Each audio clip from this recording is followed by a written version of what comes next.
est notre particularité à nous, les Congolais debout? La société civile s'organise avec des ONG des droits de l'homme, la plupart étaient proches de l'UDPS, d'où leur difficulté à aujourd'hui attaquer les régimes Tshisekedi, malgré ses dérives, malgré les violations graves des droits de l'homme que ces régimes commettent, qui sont pires même que ceux qui étaient commis sous Kabila, parce que c'est une trahison de notre combat commun. Il y avait des ONG, des élections, des ONG, de ceci et de cela. Mais c'était une société civile un peu sectorialisée dans le domaine. Le mouvement citoyen entre sur les champs politiques. Ils ont des revendications politiques, mais ils n'aspirent pas à conquérir le pouvoir. C'est ça leur différence. Donc c'est des mouvements civiques et ils veulent le respect de la Constitution, ils ne veulent pas de glissement et ils ne veulent surtout pas d'un troisième mandat de Joseph Kabila. Donc les Congolais debout, nous entrons en lice. Nous sommes les plus jeunes de mouvements citoyens. On a la figure fringante, admirable et la grande prestance des syndicats d'Okolo. Et sa fortune aussi. Et le fait qu'il est le beau-fils du président de l'Angola de l'époque. Donc une capacité de force intéressante. Mais notre particularité par rapport aux autres mouvements citoyens, les autres mouvements citoyens ont tendance à se défier des politiques et ils n'ont pas tort, à s'en méfier, ils n'ont pas tort, à les mépriser même. C'est relatif. Mais nous savons une chose, quelle que soit la manière dont nous allons mener cette situation, nous sommes sur un terrain politique, donc nous ne pouvons pas mener le combat sans eux.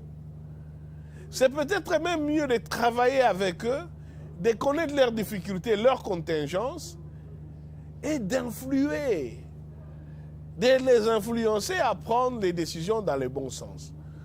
Donc nous, les Congolais debout, on va travailler vraiment en étroite collaboration avec la politique. Donc mais quelle mission syndicat d'Okolo va me confier? Parce que dès qu'il lance les Congolais debout, le pauvre, on lui monte un procès bidon, et donc il est même condamné. Ce procès a été révisé depuis. Et paix à son âme syndicat. Donc syndicat ne peut pas rentrer en RDC. Donc j'ai la mission d'animer à Kinshasa et dans le pays les Congolais debout. Ma première mission, c'est d'abord de faire que les Congolais debout existent comme mouvement citoyen et dépassent ou égalent en notoriété son initiateur qui est le syndicat d'Okolo. Au début, on parlait plus du mouvement des syndicats. Je voulais qu'on puisse parler du mouvement auquel le syndicat appartient. Je pense qu'à un moment donné, les Congolais debout, on en a parlé autant, si pas plus, que le syndicat d'Okolo lui-même. La deuxième chose, il fallait mobiliser l'opinion, sensibiliser et aboutir à avoir une masse critique quand le moment de mobilisation va arriver pour imposer le non-déverrouillage de la Constitution. Et la troisième mission qui nous a été confiée, après que nous ayons tous élaboré le manifeste et Sili, nous devrions soutenir ceux des nôtres, et ils étaient nombreux, qui étaient arrêtés. Il fallait quand même une équipe de défense pour eux.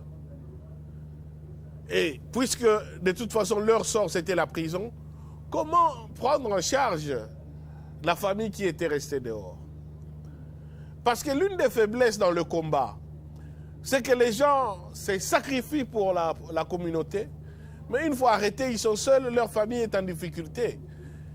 Et ça alimente la force de la dictature et de l'oppression. Parce qu'on vous dit, mais tu vois, tu as fait du bruit, tu es tout seul. Où sont les gens pour qui tu parlais? Maintenant, ta femme et tes enfants sont là. On va les chasser par les bailleurs. Ils seront dans la rue. Et les gens proches du régime, qui ont même des accointances ou des affinités avec ceux qui sont dans les combats, ne voulaient même plus être signalés qu'ils se connaissaient. Même des frères dans certains cas.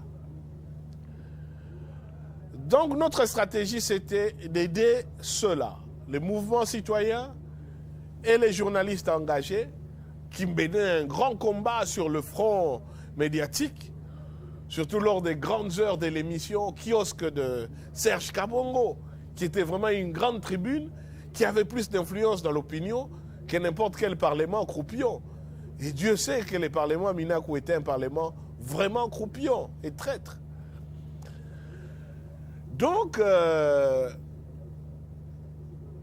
comme je vous l'ai dit, notre démarche était un peu différente des autres mouvements citoyens, surtout vis-à-vis des politiciens. Par exemple, j'étais en train d'y penser, l'une des rares fois où j'ai rencontré au même endroit, dans la même pièce, Moïse Katumbi, Martin Fayulu, Félix Tshisekedi et André Mbata, c'était dans le cadre de ces réunions-là. Nous sommes en Belgique, à Joche, une localité que je découvre, dans une salle paroissiale où nous sommes en train de voir comment lancer les grandes mobilisations. À Goma, Lucha a lancé une grande mobilisation. Mais on sait que c'est à Kinshasa que les grands combats vont avoir lieu tôt ou tard. La grande preuve de force va avoir lieu. Et donc, nous sommes à l'époque où nous lançons les concepts transition sans Kabila. Le prof Mbata, société civile sous les labels de son centre de recherche en droit constitutionnel. Martin Fayulu qui arrive d'ailleurs, je crois qu'il était même énervé, soit parce qu'il devrait avoir une réunion à Paris que l'UDPS a empêché. Il y avait quelque chose là, en tout cas il était fâché contre Félix Tshisekedi. Félix l'a calmé, etc. Bon, après, on s'est assis. Syndicat a co-présidé la réunion avec Félix. Moïse Katumbi est venu. Il y avait Floribert Anzuluni, Carbone Beni, Bienvenue Matumo, Olivier Kamitatou, évidemment moi. Et je crois un délégué du CALCC. Peut-être que Daniel Safou aussi était là pour les journalistes engagés. C'était un peu aussi la version miniature de la grande réunion que nous avions eue à Chantilly. Comme je vous avais dit, à Chantilly, ont pris part le professeur Mbata qui présidait les assises. Il y a des personnes que je ne citerai pas pour raison de commodité. Il y avait Denis Kadima, Paul Sapou évidemment, Gloria Senga, Georges Kapiamba, Jean-Claude Katende, pas mal d'autres aussi de la diaspora, Mike Moukebaï, Christelle Vouanga, Daniel Safou. Non, il y a d'autres noms, peut-être ça va les gêner aujourd'hui parce que certains sont... Oui, d'autres ils sont même à la CENI, etc.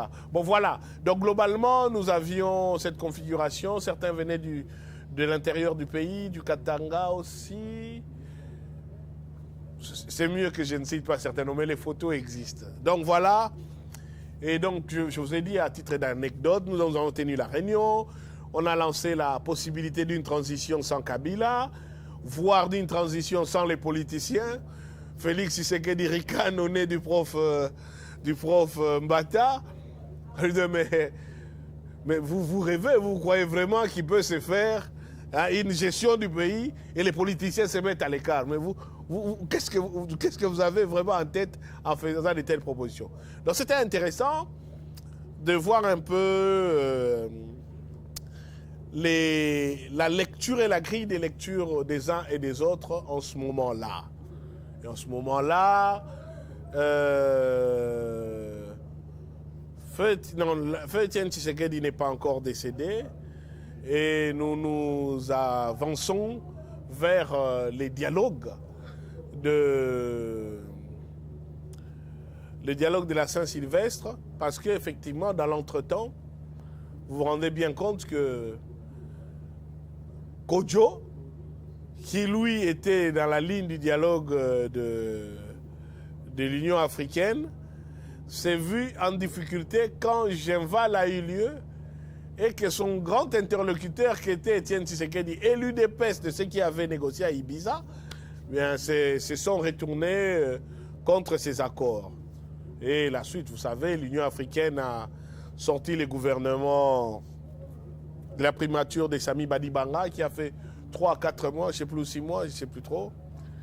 Et plus tard, Bruno Tshibala, qui va être débauché aussi. Voilà, l'UDPS et son histoire dans la constance. Maintenant, ça c'est les volets pour les Congolais debout. Nous faisons des mobilisations, donc nous travaillons avec les politiciens étroitement. D'ailleurs, quand il faut préparer les marches, les manifestations, parce qu'on avait lancé les cartons rouges, les cartons jaunes et puis les cartons rouges, il y avait des sifflets qui ne se vendaient plus à Kin, mais que nous sommes parvenus à faire entrer dans la ville. Donc nous apportions des sifflets et d'autres matériels de mobilisation au siège du G7 ici, vers Sosimat. J'ai envoyé à SID, j'ai donné au président Martin Fayoulou, c'est le syndicat qui a envoyé, et nous donnions à tous les militants des autres partis, parce qu'il y avait aussi un mot d'ordre de faire sonner des fois, de siffler la nuit et de faire comprendre que les matchs étaient finis. Les matchs, sous-entendu, les mandats. Alors, les Congolais debout, qui étaient les derniers des mouvements citoyens, a tout de même commencé à prendre de l'ampleur et de plus en plus à presque avoir la même renommée que son initiateur Sindi Kadokolo. Et vous voyez même que le 30 juin 2018, alors que les régimes n'organisent pas des manifestations, des commémorations, c'est les Congolais debout depuis Bruxelles qui organisent la plus grande marche de la diaspora, de mobilisation des Congolais de la diaspora à Bruxelles. Et les Congolais étaient venus de partout en Europe. Il est où ton chauffeur? Moi je suis là.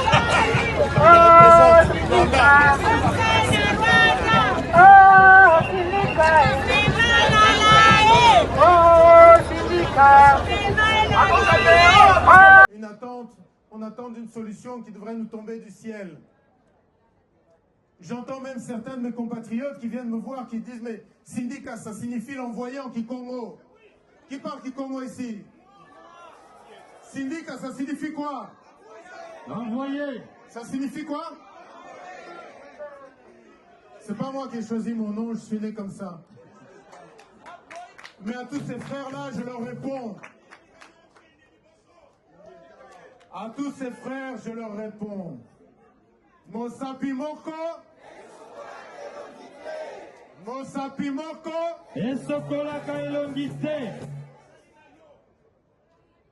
Nous devons comprendre que seul un effort collectif de chacune et de chacun, des filles et des fils du Congo. Nous apporterons les solutions qui sauveront la RDC. Nous n'avons pas encore compris que nous devons nous battre pour pouvoir jouir du pays béni que Dieu nous a donné. Rien ni personne ne peut s'opposer à un peuple en marche. Je le répète, ne l'oubliez jamais, ne l'oublions jamais, répétons-le toujours. Rien ni personne ne peut s'opposer à un peuple en marche. Pourquoi? Parce que le peuple gagne.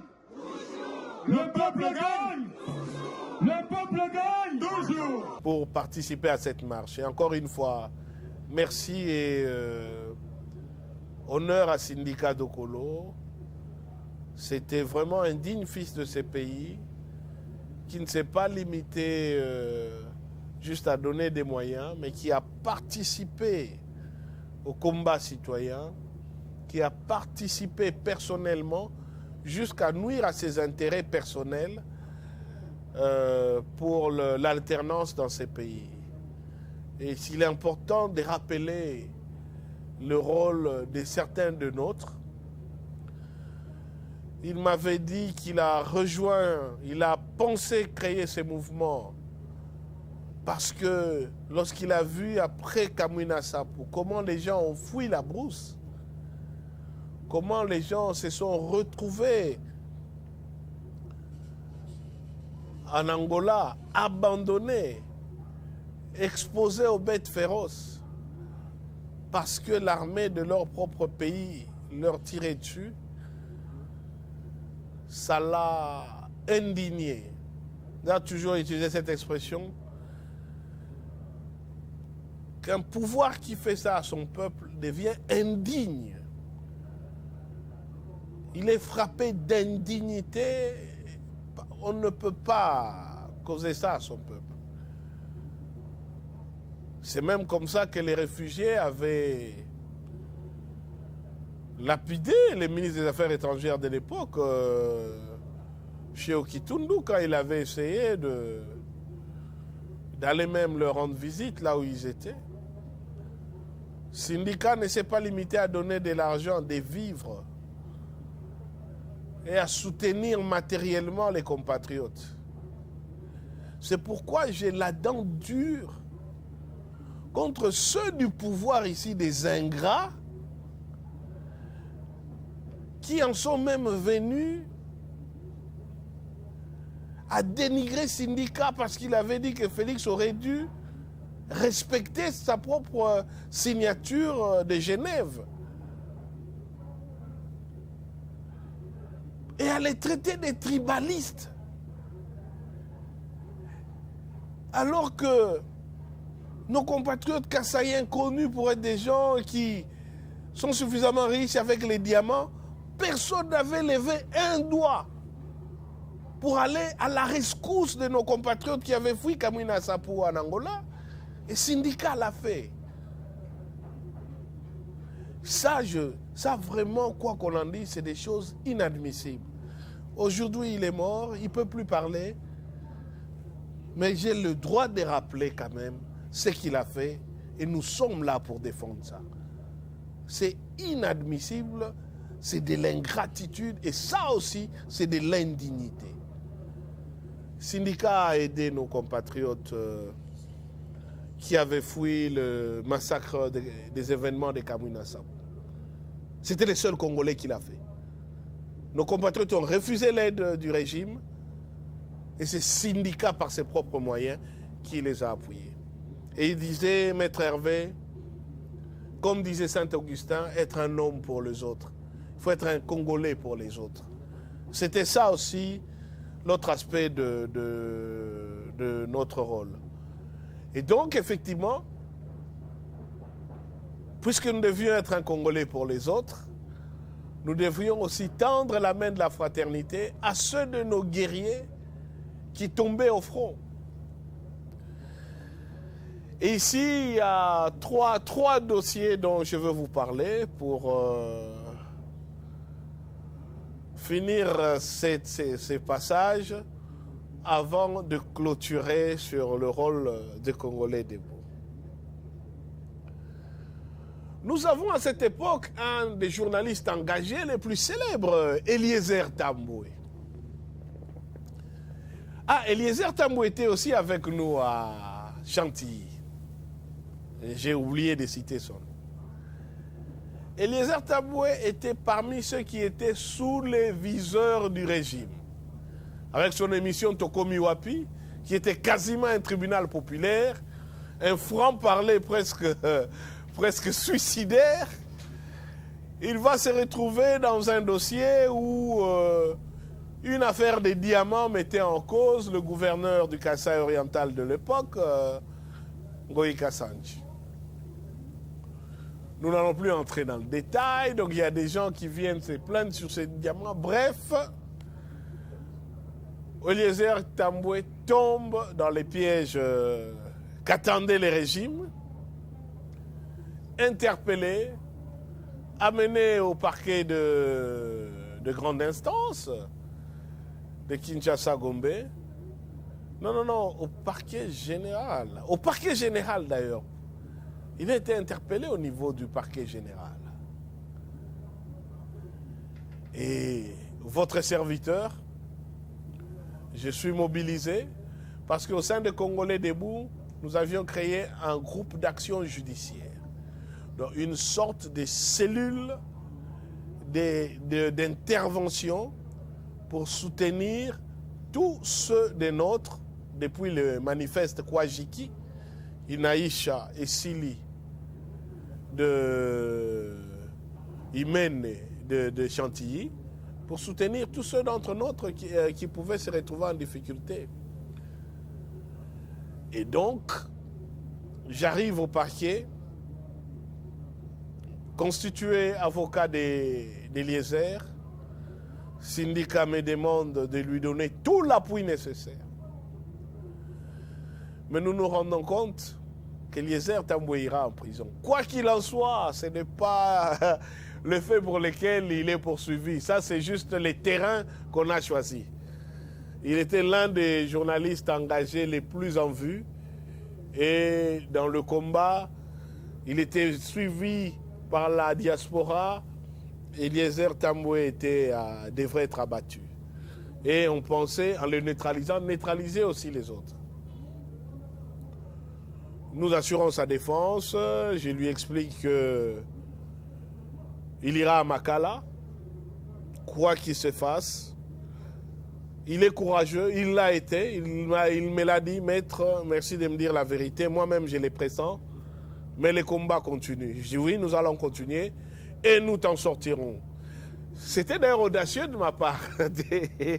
C'était audacieux de ma part de dire que nous l'en sortirions. Mais j'étais convaincu quand même. Je ne sais pas pourquoi. Je ne vous dirai même pas aujourd'hui. Mais je sais lui avoir dit, nous t'en sortirons. Et on nous a trompés.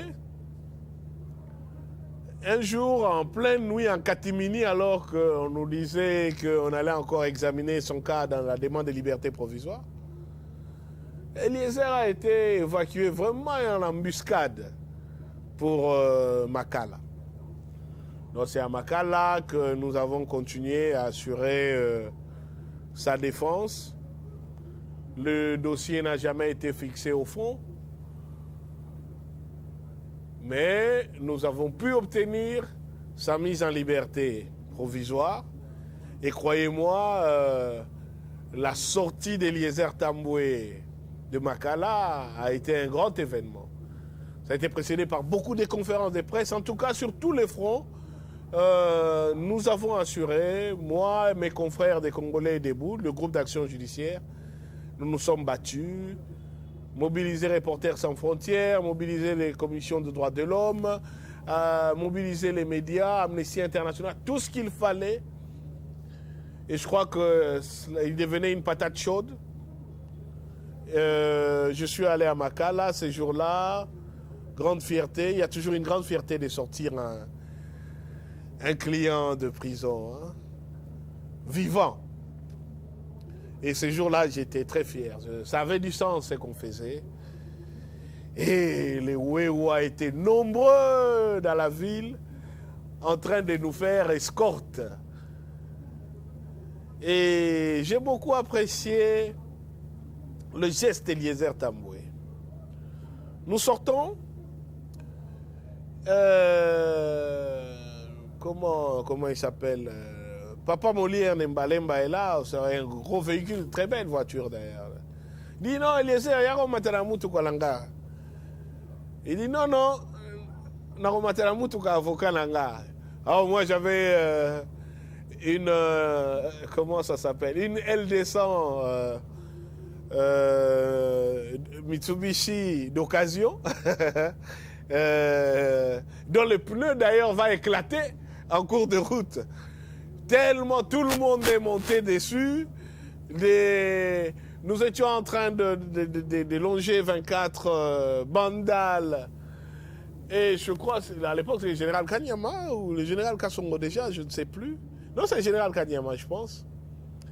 Ça créait une marche motorisée. Les gens s'alignaient en route, voulaient voir Eliezer qui était à l'intérieur de mon véhicule. On a dû le faire sortir, le mettre sur le toit. Les gens applaudissaient. Évidemment, la police est venue, la crimo, etc. Nous a obligés à continuer.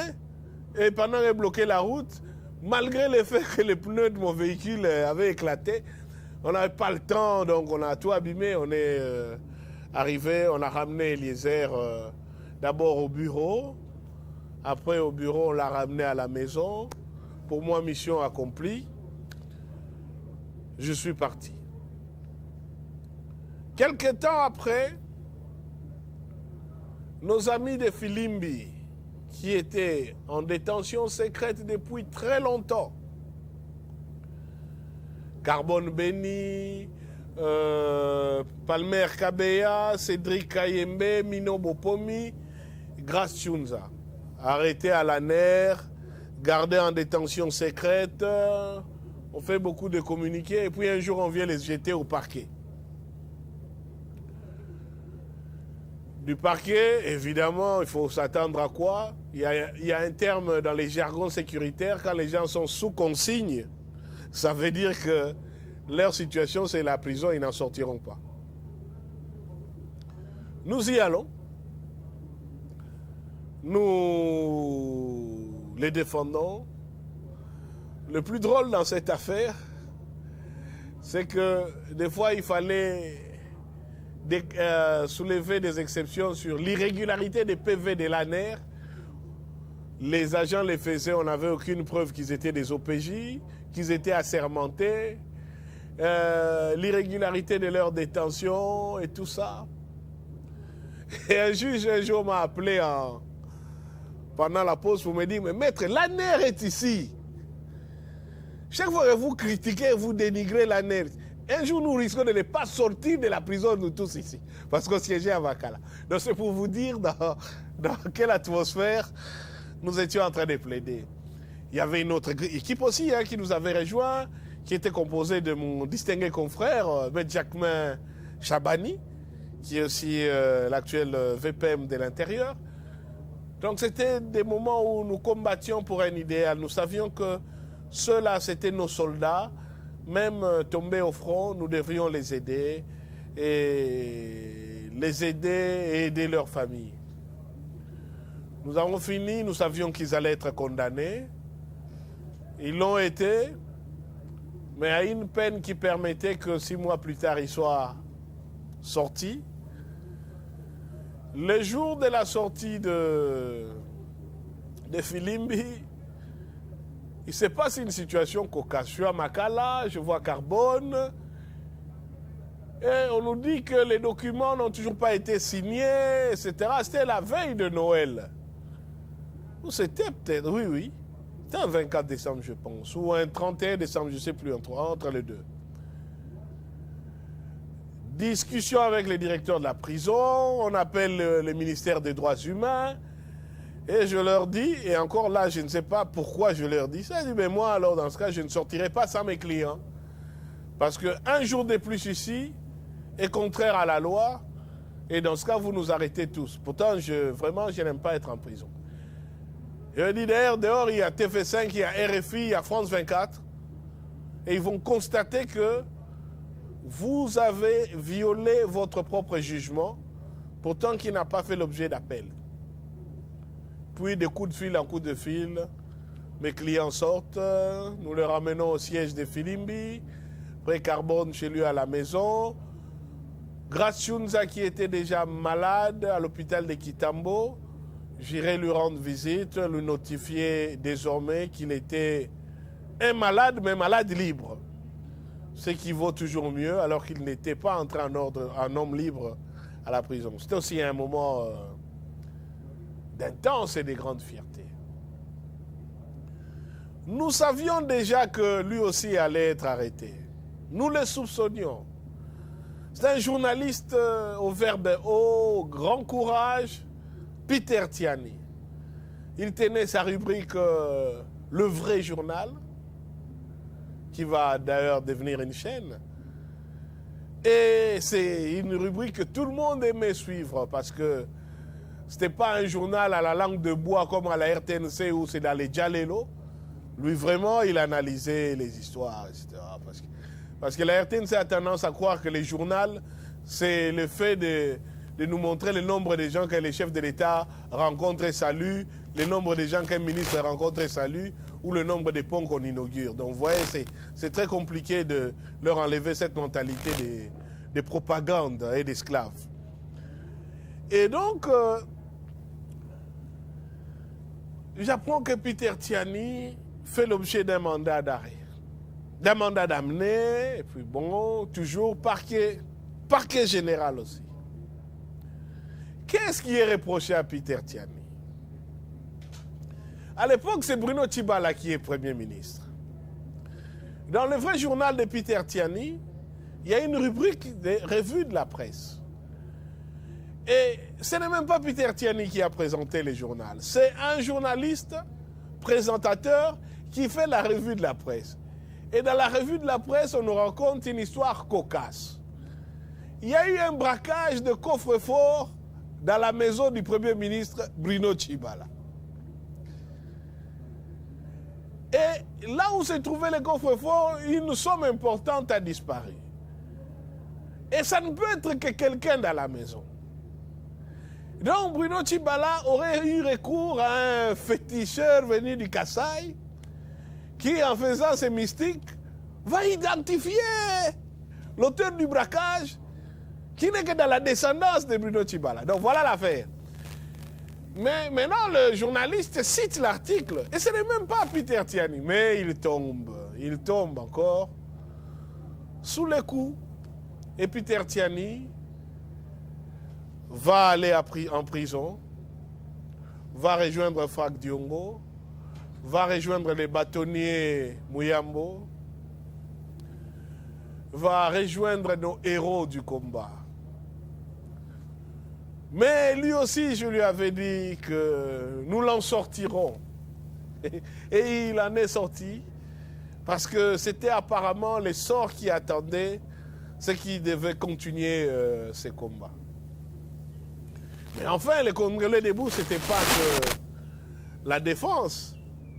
C'était aussi les relais avec une grande machine de guerre qui venait d'être lancée.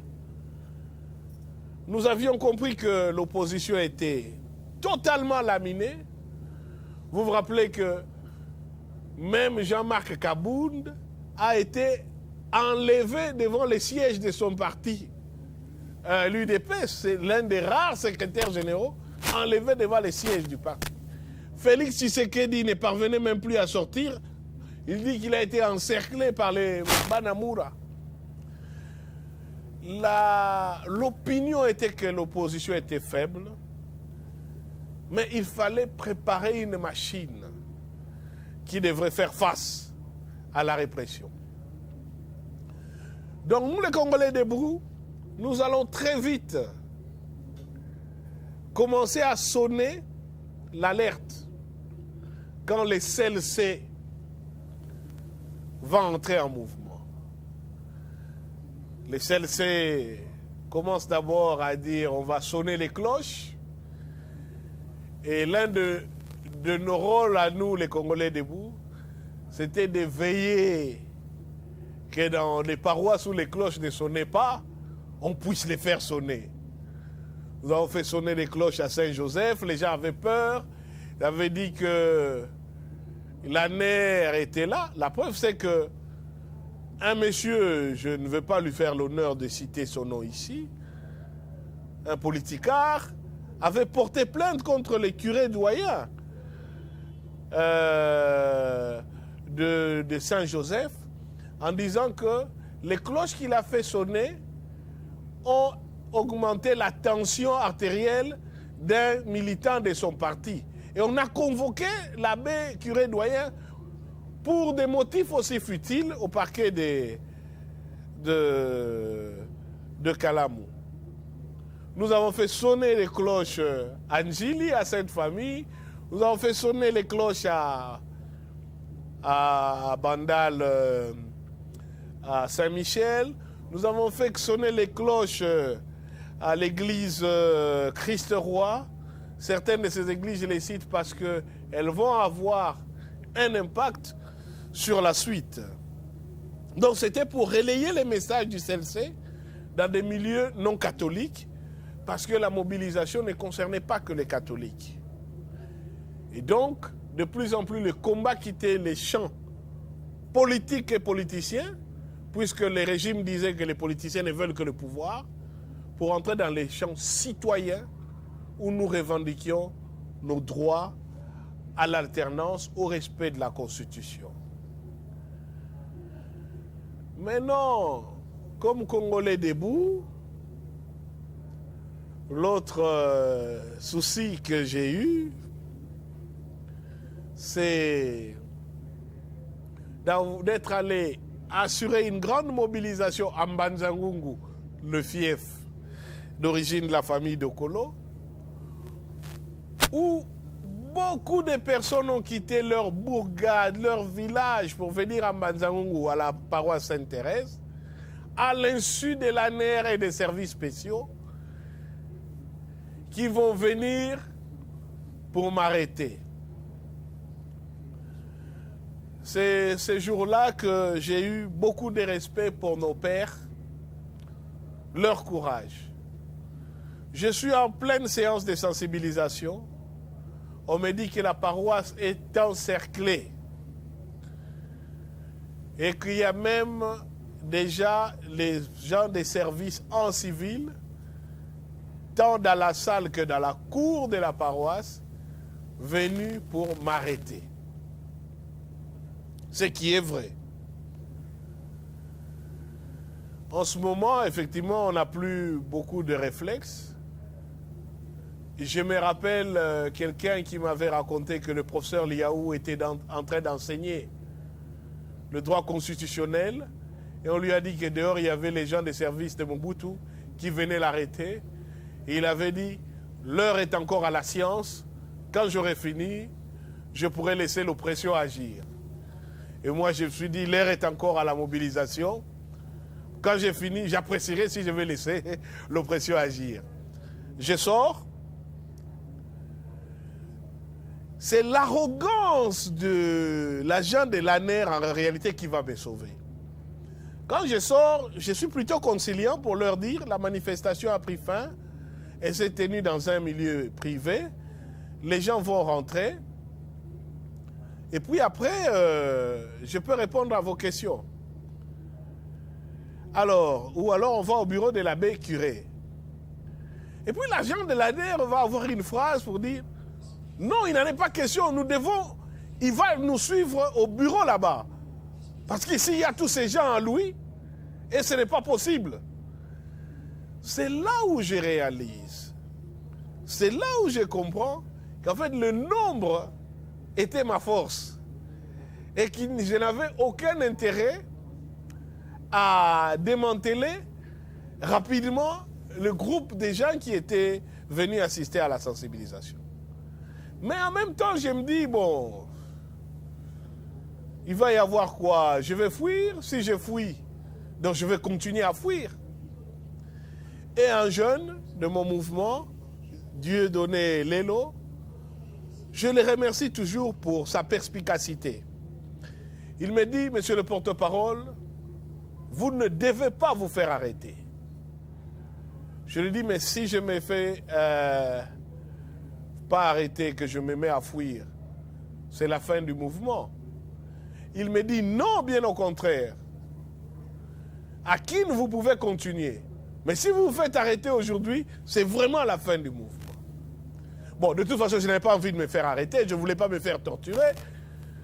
Et de toute façon, je ne voulais vraiment pas visiter les cachots secrets de l'ANER ou des DEMIAP. Donc vraiment, ça ne m'intéressait pas. Et donc, nous nous sommes arrangés. À un moment donné, dans la foule, j'ai modifié mes vêtements. J'ai mis un gilet au-dessus. Et dans la foule, je me suis un peu soustrait. J'ai pu passer par les maisons de professeurs, sauter quelques clôtures, jusqu'à la clôture du cimetière de Ntsolankulu à Mbanzangungu, où j'ai rampé entre les croix, et puis voilà. D'ailleurs, scène, l'épopée qui est filmée par, Dieu merci, ma qui est ici là, de Tokomu Api de Ndeko Eliezer, et aussi un caméraman de Peter Tiani, parce qu'ils se disent au cas où on m'arrête, qu'on sache au moins au dernier endroit où on m'a vu. Et de là, je parviens à fuir. Nous lançons un communiqué comme quoi j'ai été arrêté avec d'autres membres des Congolais debout à Mbanzangungu. Ce qui fait que les recherches sur moi, ça m'énuise. Et je parviens à arriver à Kin. En cours de route, c'est Baba qui m'appelle pour savoir qu'est-ce qui se passe. Je dis, je suis censé être arrêté, mais c'est une stratégie. Une fois que je suis à Kin, je me mets à couvert et puis après, voilà, on va continuer les combats. L'autre mission de Congolais debout que nous avons menée dans ce combat a été donc de donner un impact important au combat du CLC. Et beaucoup se sont étonnés de ma transition des Congolais debout vers les CLC. Une fois que nous avons eu ce qui nous a tenu lieu d'élection en 2018, il fallait modifier et changer le mode de fonctionnement des Congolais debout. J'avais été envoyé à militer au sein des Congolais debout en tant que mouvement citoyen de combat pour l'alternance. Le profil qui allait être donné à l'organisation désormais ne correspondait plus à ce à quoi moi j'étais utile. Raison pour laquelle j'ai dû quitter, si vous voulez, la direction des Congolais debout pour rejoindre une autre formation en accord avec Syndicat de Kolo. Donc le reste, le combat de Congolais debout plus tard, que je suivais tout de même parce que j'étais relativement leur porte-parole, mais en laissant une autre génération prendre la main, ce n'était plus moi. Beaucoup se disent, mais comment après Syndicat vous avez abandonné les combats? Non, même sous Syndicat, moi j'étais déjà parti de Congolais debout avec son accord. Une autre équipe a pris le relais. Même si effectivement, que je le veuille ou pas, je suis resté l'une des figures marquantes des Congolais debout. Mais lorsqu'ils ont tenu les assises des Congolais debout, sous la houlette des syndicats, j'ai quitté déjà les Congolais debout. Donc il était important aussi de faire cette mise au point de notre combat citoyen. J'ai été très fier d'être l'un des Congolais debout, je le suis toujours, et du combat des syndicats. C'est en ce moment-là qu'effectivement, je vais basculer du porte-parole des Congolais debout et je vous expliquerai comment je suis devenu porte-parole du CLC.